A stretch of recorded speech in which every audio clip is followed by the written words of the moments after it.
Hello नमस्कार दोस्तों। मैं आपका astrology friend doctor Mahesh Joshi आप सभी का स्वागत करता हूं आपके अपने एस्ट्रोलॉजी चैनल लक्ष्मी सूत्रम एस्ट्रो में। आज हम डिस्कस करेंगे मेडिकल एस्ट्रोलॉजी या चिकित्सा ज्योतिष से रिलेटेड एक बहुत ही ज़रूरी और इम्पोर्टेंट टॉपिक की। और हम एक डिजीज़ के बारे में डिस्कस करेंगे, एक बीमारी के बारे में डिस्कस करेंगे, और वो बीमारी है कैंसर डिसीज़। मॉडर्न या आधुनिक समय के अंदर बड़ी से बड़ी बीमारियों का इलाज आ चुका है, और बड़ी से बड़ी बीमारियों का इलाज साइंटिस्ट या डॉक्टर्स ने ढूंढ लिया है। मगर अभी भी आज के समय में भी कैंसर एक ऐसी डिजीज है जिसको पूरी तरीके से क्योर करने की कोशिश की जा रही है, मगर अभी भी जितनी अपेक्षित सफलता है वो नहीं मिल पाई है। एस्ट्रोलॉजिकल हम ये एडवांस में देख सकते हैं कि किस नेटिव को ये डिजीज हो सकती है।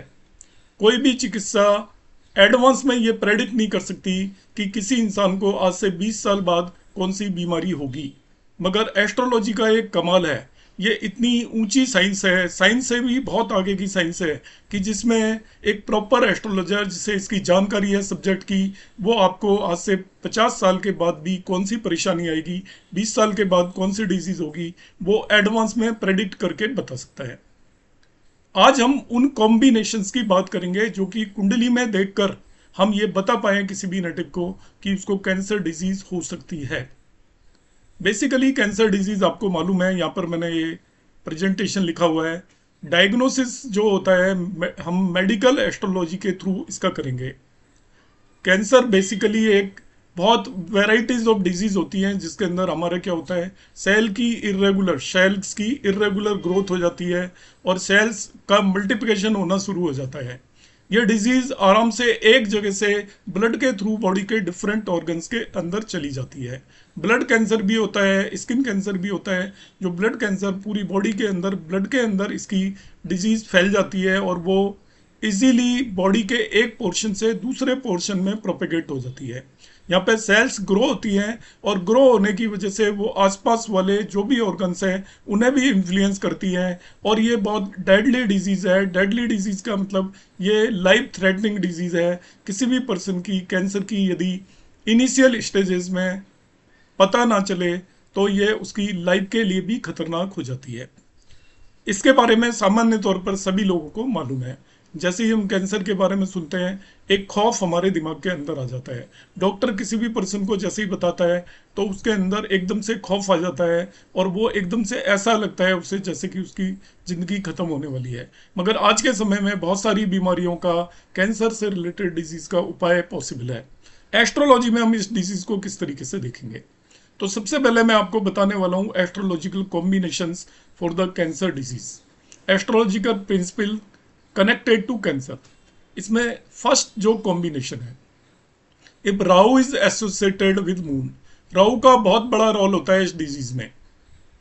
Rahu is associated with moon, लग्न और sixth house, there is a chance of cancer. किसी भी नेटिव की कुंडली के अंदर राहु का चंद्रमा से लिंक हो, लग्न से लिंक हो या छठे भाव से लिंक हो तो उसको कैंसर होने की पॉसिबिलिटी हो जाती है।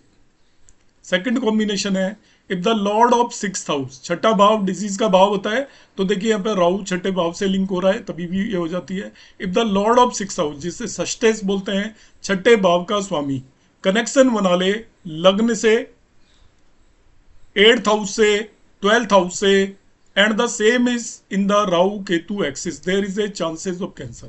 ध्यान से समझे, जो सिक्स्थ लॉर्ड है, छठे भाव का स्वामी, वो आपका कनेक्शन बना ले असेंडेंट से, मतलब लग्न में जाकर बैठ जाए, आठवें भाव से उसका किसी तरीके का कनेक्शन हो जाए, 12वें भाव से कनेक्शन होने के साथ साथ उन्हीं भावों पे राहु केतु एक्सिस आ जाए, मतलब राहु और केतु भी उन्हीं भावों को क्रॉस कर रहे हो। जैसे समझें आपका सिक्स लॉर्ड लग्न पर जाकर बैठ गया और राहु केतु लग्न और सातवें भाव में है। ऐसे ही छठे भाव का स्वामी सपोज आपके आठवें भाव में जाकर बैठ गया या आठवें भाव के स्वामी के साथ जाकर बैठ गया और वो राहु केतु एक्सिस पर भी आ जाए तभी भी कैंसर के चांसेस हैं। थर्ड वन केस है, इसमें एसोसिएशन और connection of Rahu and Ketu with sixth, eighth and twelfth house increases the possibility of the disease. छठे, आठवें और 12वें भाव के अंदर राहु केतु का किसी तरीके का कनेक्शन, एसोसिएशन हो जाए, मतलब कि राहु छठे भाव में हो, केतु 12वें में होगा, राहु 8वें भाव में हो तो केतु दूसरे भाव में होगा, इसी तरीके से राहु 12वें में हो तो केतु छठे भाव में होगा। इस तरीके से जब भी बैठे हो तो ऐसे नेटिव को भी कैंसर की पॉसिबिलिटी होती है। मैं बीच में ये डिस्क्लोज कर देता हूँ, जिनके इन भावों में राहु केतु बैठे हों वो ये ना सोच लें कि उन्हें कैंसर होगा ही, ये पॉसिबिलिटीज की हम बात कर रहे हैं। चौथा कॉम्बिनेशन है एफ्लिक्शन ऑन मून, कैंसर राशि and fourth house by Rahu Ketu axis and Saturn can cause breast cancer. तो ब्रेस्ट कैंसर का कॉम्बिनेशन है, बहुत ज्यादा कॉमन है ये कैंसर। इसमें चंद्रमा नेटिव का एफ्लिक्टेड हो, एफ्लिक्शन का मतलब उस पर अशुभ ग्रह हो, चंद्रमा 6, 8, 12 में बैठा हो, पीड़ित हो किसी भी तरीके से। फर्दर कैंसर राशि जो है, 4 साइन कर्क राशि भी पीड़ित हो जाए आपकी, और फोर्थ हाउस भी पीड़ित हो जाए, तो चारों, फोर्थ हाउस का कारक है मून, वो पीड़ित हो जाए, फोर्थ हाउस की जो कालपुरुष की कुंडली में राशि है वो कर्क है, वो पीड़ित हो जाए, और चौथे हाउस पर राहु केतु एक्सिस हो जाए, मतलब चौथा हाउस भी पीड़ित हो गया और सैटर्न भी उसको पीड़ित कर रहा हो, चौथे भाव को। तो ऐसे केस में ब्रेस्ट कैंसर की पॉसिबिलिटी होती है। तो ब्रेस्ट कैंसर के लिए आप चौथे भाव को मानकर चलें। चौथा भाव का कारक मून पीड़ित हो जाए, चंद्रमा, चौथा भाव में जो राशि होती है कालपुरुष में, कर्क राशि पीड़ित हो जाए, राहु केतु एक्सिस से चौथा भाव पीड़ित हो जाए और शनि से पीड़ित हो जाए, तो ये ब्रेस्ट कैंसर का कॉम्बिनेशन है। पांचवा कॉम्बिनेशन जिसे ई लिखा हुआ है मैंने, Mars represent red blood cells. So लाल रक्त जो कोशिकाएं हैं उसको रिप्रेजेंट करता है, रेड ब्लड सेल्स को मंगल, हीमोग्लोबिन को भी रिप्रेजेंट करता है, और बोन मेरो को भी मार्स रिप्रेजेंट करता है। The affliction of Mars by Rahu Ketu axis and Saturn can cause blood cancer. आप ध्यान से देखिए, राहु केतु एक रोल प्ले करता है, शनि भी रोल प्ले कर रहा है। यदि अब मार्स आपका एफ्लिक्ट हो जाए बाई राहु केतु एक्सिस और शनि से, तो वो ब्लड कैंसर कॉज कर सकता है, क्योंकि ब्लड का कारक मार्स है, और मार्स को एफ्लिक्ट कर दिया तो उससे ब्लड कैंसर होने की पॉसिबिलिटी हो जाती है। एप है next combination, if Mercury is afflicted by malefic planets the native may suffer from skin cancer. Mercury skin का कारक है, बहुत सीधे सीधे कॉम्बिनेशन है। अब मरकरी को एफ्लिक्ट कर दीजिए, वही सैटर्न और राहु केतु एक्सिस से एफ्लिक्ट करोगे तो स्किन कैंसर की पॉसिबिलिटी होगी। If Mercury is afflicted by malefic planets the native may suffer from skin cancer. Affliction by Rahu Ketu axis can be considered worst in this case. यदि आपका केवल मरकरी एफ्लिक्टेड है, malefic planet का मतलब हो गया मार्स, सन और सैटर्न, तब स्किन कैंसर हो सकता है, या राहु केतु एक्सिस पर मरकरी आ जाए तभी भी स्किन कैंसर होने की पॉसिबिलिटी रहती है। फर्दर नेक्स्ट कॉम्बिनेशन है H, affliction of sun by Rahu Ketu and Saturn can also cause cancer. सूर्य भी यदि एफ्लिक्ट हो जाए, क्योंकि सूर्य आपकी आत्मा का कारक है, आपकी लग्न का कारक होता है, तो लग्न भी एफ्लिक्ट होगी राहु केतु एक्सिस और शनि से, तभी भी आपको कैंसर होने की पॉसिबिलिटी है। I, if Rahu and Saturn are placed in the 6th house the native may get afflicted with this disease. तो राहु छठे भाव में शनि के साथ आकर बैठ जाए तभी भी नेटिव को डिजीज हो सकती है। तो मैंने ये सारे कॉम्बिनेशन पहले बताए, अब मैं आपको इसको समझाता हूं। जो मेन कारक है जो कैंसर का, वो है राहु केतु एक्सिस और शनि, ये दो मेलिफिक प्लेनेट है। अब ये दोनों मिलके एक साथ जिस भी प्लेनेट को एफ्लिक्ट करेंगे और छठे भाव को करेंगे, उससे रिलेटेड डिजीज हो जाएगी। लाइक आपका मरकरी स्किन का कारक है, तो राहु केतु या मेलिफिक प्लेनेट उसे इन्फ्लुएंस करता है तो आपको स्किन कैंसर हो सकता है। मगर ये मत मान के चलिएगा, मैं फिर रिपीट कर रहा हूं कि हो ही जाएगा। मार्स ब्लड का कारक है, तो मार्स को एफ्लिक्ट करेंगे तो आपको ब्लड कैंसर हो सकता है। इसी तरीके से यदि वो मून फोर्थ हाउस का कारक है, तो मून को, फोर्थ हाउस को यदि एफ्लिक्ट करेंगे तो ब्रेस्ट कैंसर हो सकता है, क्योंकि ब्रेस्ट को फोर्थ हाउस रिप्रेजेंट करता है एस्ट्रोलॉजी के अंदर। तो इस तरीके से हम सभी कॉम्बिनेशंस को, आपको लर्न करने की जरूरत नहीं है, बहुत सिंपल से कॉम्बिनेशंस है ये। नेक्स्ट, अब ये एक चीज हम बता रहे हैं कैंसर डिजीज से रिलेटेड। अभी मैं कुछ कुंडलियों को एनालाइज करके बताऊंगा आपको, एक दो को। जनरली क्या होता है, बहुत सारी लोग राहु केतु का एस्पेक्ट कंसिडर करके चलते हैं। राहु केतु का एस्पेक्ट जुपिटर वाला होता है 5वें 7वें और 9वें भाव को करते हैं, मगर बहुत सारे लोग नहीं करते क्योंकि ये कोई आपका क्लासिक्स में शास्त्रों में कहीं भी मेंशन्ड नहीं है। हम जो यहाँ पे एनालाइज करेंगे उसमें भी हम राहु केतु का एस्पेक्ट या दृष्टि मानकर नहीं चलेंगे, हम एक्सिस कंसीडर करके चलेंगे कि राहु केतु जिस एक्सिस पर होगा उस एक्सिस को इन्फ्लुएंस करेगा। अब यहाँ पर हम कॉम्बिनेशन देखते हैं। एग्जाम्पल नंबर 1 है, ये मैंने एक लग्न चार्ट बना रखा है और साथ में नवांश चार्ट बना रखा है। आपको थोड़ा ये डार्क हो गया ज़्यादा तो नहीं भी दिख रहा हो तो मैं बता देता हूँ। ये 9 साइन की कुंडली है, आपकी धनु लग्न की कुंडली है जिसमें शनि लग्न के अंदर बैठा हुआ है, और ये इसका नवांश चार्ट है जो कि 6 साइन है, कन्या लग्न है, यहाँ पर कन्या साइन है लग्न के अंदर नवांश चार्ट। इसको नेटिव को एक कैंसर का कॉम्बिनेशन है, उसको मैं एक्सप्लेन करता हूँ किस तरीके से हुआ था। इसमें देखिए जुपिटर लग्न लॉर्ड है इसका, वो छठे भाव में जाकर बैठ गया है। लग्न लॉर्ड जुपिटर छठे भाव में चला गया है। राहु केतु एक्सिस देखिए, सन सूर्य और मार्स दोनों, यहाँ पे मार्स है और ये सन है और ये मार्स यहाँ पे बैठा हुआ है 7 साइन में। राहु केतु एक्सिस सन और मार्स दोनों को एफ्लिक्ट कर रहा है। इस नेटिव की डेथ हो गई थी कैंसर की वजह से जुपिटर राहु की दशा के अंदर।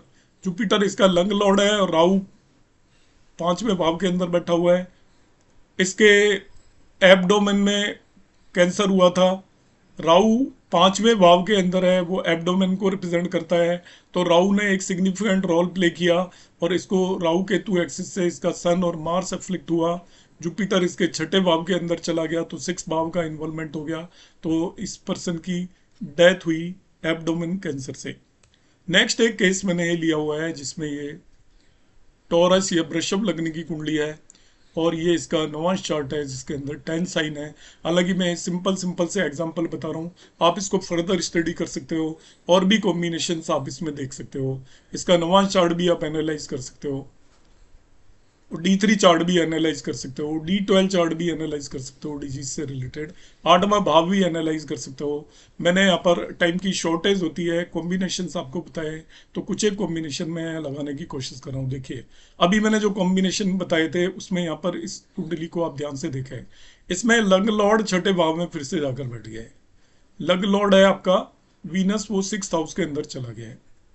सूर्य यहाँ पर बैठा हुआ है, देखिए ध्यान से, डेबिलिटेड नीच का होकर वहीं छठे भाव में उसके साथ बैठा हुआ है, तो लग्न लॉर्ड को नीच का सूर्य एफ्लिक्ट कर रहा है। मून है यहाँ पर, चंद्रमा को देखिए यहाँ पर बैठा हुआ है आपके 9वें भाव के अंदर और इसको डेबिलिटेटेड मार्स एस्पेक्ट कर रहा है डायरेक्टली 4 साइन से, तो मून भी एफ्लिक्ट हो गया। 4th हाउस एफ्लिक्ट हो रहा है आपका राहु केतु एक्सिस, ये देखिए 4th हाउस के अंदर राहु केतु एक्सिस है और सैटर्न से भी एफ्लिक्ट हो रहा है आपका। तो इस नेटिव को ब्लड कैंसर था और कैंसर से ये इसकी डेथ हुई। अब यहाँ पे बेसिकली इसका देखिए 4th हाउस एफ्लिक्टेड हो रहा है, इसीलिए लग्न लॉर्ड छठे भाव में जाकर एफ्लिक्ट हो रहा है। लग्न लॉर्ड भी छठे भाव में जाकर एफ्लिक्ट हो गया। लग्न लॉर्ड को भी आप ध्यान से देखोगे तो डेबिलिटेड मार्स एस्पेक्ट कर रहा है, तो लग्न लॉर्ड को सैटर्न भी एस्पेक्ट कर रहा है इस कुंडली के अंदर, तो सैटर्न एस्पेक्ट कर रहा है लग्न लॉर्ड को, मार्स एस्पेक्ट कर रहा है लग्न लॉर्ड को, नीच का सूर्य एस्पेक्ट कर रहा है, इसका मून भी एफ्लिक्ट हो रहा है और 4th हाउस भी बैडली एफ्लिक्टेड है, तो इसको ब्लड कैंसर हुआ और उसकी वजह से इस नेटिव की डेथ हुई थी। एक नेक्स्ट कॉम्बिनेशन और ले रहा हूं मैं, ये इसमें कन्या लग्न की एक कुंडली है 6 साइन की और यहाँ पर ये इसका नवांश है, 4 साइन है इसकी लग्न में, कर्क है। ये एग्जाम्पल है प्रॉमिस ऑफ ब्रेस्ट कैंसर का, हो सकता है इस नेटिव को प्रॉमिस ऑफ ब्रेस्ट कैंसर, जैसा मैंने अभी कॉम्बिनेशन बताया था। आप ध्यान से देखेंगे इसमें सारे पैरामीटर फुलफिल हो रहे हैं। मून जो 4th भाव का कारक है वो राहु केतु एक्सिस से एफ्लिक्ट हो रहा है, साथ में सैटर्न भी इसको एफ्लिक्ट कर रहा है। 4th हाउस भी एफ्लिक्ट हो रहा है बैडली, आप ध्यान से देख लीजिएगा, राहु केतु एक्सिस और सैटर्न दोनों, मैंने अभी कॉम्बिनेशन बताया, आप पीछे जाकर देख सकते हैं, वही कॉम्बिनेशन यहाँ पर एप्लीकेबल हो रहे हैं। इसका 4 साइन आपको देखते हैं, मैंने कहा था 4 साइन भी ये रिप्रेजेंट करता है 4 साइन। तो यहाँ पर 4 साइन में यदि हम देखते हैं तो 4 साइन उतना एफ्लिक्ट नहीं है, मगर बाकी सारे कॉम्बिनेशंस यहाँ पर नजर आ रहे हैं, रिमेनिंग सारे कॉम्बिनेशन। इसका जो लग्न लॉर्ड को भी आप ध्यान से देखोगे तो मरकरी है लग्न लॉर्ड यहाँ पर, तो ये लग्न लॉर्ड आपका 3रे भाव में गया हुआ है, लग्न लॉर्ड 3रे भाव के अंदर है यहाँ पर। तो लग्न लॉर्ड को यदि हम देखते हैं तो ये आप, ये यहाँ पे मार्स है, उसको मार्स उसको 8th दृष्टि से देख रहा है, तो लंग लॉर्ड भी एफ्लिक्ट हो गया, ध्यान से देखें आप। 8th लॉर्ड 8वीं दृष्टि से देख रहा है। फर्दर 4th हाउस एफ्लिक्ट हो गया, लंग लॉर्ड एफ्लिक्ट हो गया, 4th हाउस एफ्लिक्ट हो गया, मून एफ्लिक्ट हो गया। तो इस तरीके से इस नेटिव का आप 4 साइन भी एफ्लिक्ट है, ध्यान से देखिए, मैं मिस कर रहा था यहां से। मार्स है ये 1 2 3 4। तो आपको ब्रेस्ट कैंसर के जो कॉम्बिनेशन मैंने बताए थे सभी इसमें लग रहे हैं। उसमें बताया था मून एफ्लिक्ट होना चाहिए, 4th हाउस एफ्लिक्टेड होना चाहिए by Rahu Ketu axis and Saturn, 4 sign cancer sign afflict होना चाहिए। इसमें लंग लॉर्ड भी एफ्लिक्ट है, तो इस पर्सन को पॉसिबिलिटी है कि उसको ब्रेस्ट कैंसर हो सकता है। तो आज मैंने ये कैंसर से डिजीज से रिलेटेड आपको कॉम्बिनेशंस बताए, 2-3 मैंने चार्ट एक्सप्लेन करने की कोशिश की। होपफुली आपको समझ में आ गया होगा। मेरा ये प्रयास आपको कैसा लगा, कमेंट बॉक्स में ज़रूर कमेंट करें। आपके कमेंट्स का ऑलवेज इंतज़ार रहता है, आपके सुझावों का इंतजार रहता है। आप जो भी सुझाव देंगे मैं आने वाले वीडियोस में लाने की कोशिश करूंगा, जिससे हम सब लोग इसका फ़ायदा उठा पाए। नमस्कार, धन्यवाद, जय श्री राम।